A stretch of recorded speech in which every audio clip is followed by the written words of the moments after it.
ஸ்ரீமத் பாகவதம் 149ஆம் பகுதி. இந்த சமயத்தில் கோசல தேசத்து அரசனான நக்னஜித் என்பவன் தன்னுடைய மகள் நக்னஜி தேவி என்கிற சத்யாவிற்கு ஒரு சுயம்பர போட்டி அறிவித்திருந்தார். என்னிடம் உள்ள 7 முரட்டு காளைகளையும் எவன் வென்று வீழ்த்துகிறானோ அவனுக்கே என் மகளை திருமணம் செய்து தருவேன் என்பதே அந்த போட்டியின் நிபந்தனை. ஏராளமான இளைஞர்கள் இந்த போட்டியில் இறங்கி இறந்து போயிருந்தார்கள். பகவான் ஸ்ரீ கிருஷ்ணர் சென்று களத்தில் இறங்கினார். சீறி பாய்ந்து வந்த 7 காளைகளுக்கும் காளைக்கு ஒரு கண்ணனாக தன்னை 7 கண்ணன்களாக மாற்றிக்கொண்டார்.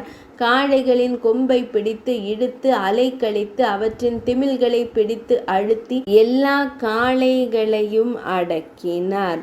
வெற்றி வீரராக சத்யாவை அடைந்தார். இந்த விதமாகவே தேவி ருக்மிணி, சத்யபாமா, ஜாம்பவதி, காளிந்தி, சத்யா, பத்ரா, மித்ரவிந்தை, லக்ஷ்மணை என கண்ணனுக்கு 8 பட்ட மகிழ்ச்சிகள் ஆனார்கள்.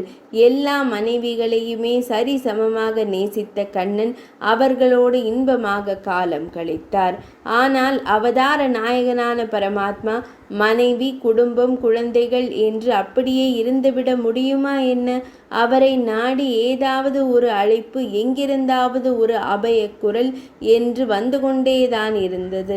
இதோ ஓர் அபயக்குரல். அழுது புலம்பியபடி ஓடி வருகிறான் தேவேந்திரன்.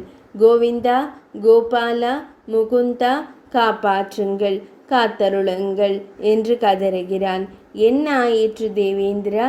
ஏன் இந்த பதற்றம்? கேட்டார் பகவான் ஸ்ரீகிருஷ்ணர். பூமாதேவியின் மைந்தன் எனது தேவேந்திர பதவியை பறித்து கொண்டு விரட்டிவிட்டான்.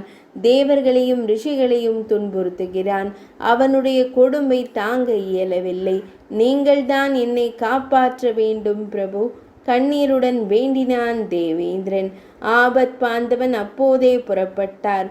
சரி, யார் அந்த பூமி தேவியின் புதல்வன்? அவன்தான் நரகாசுரன்.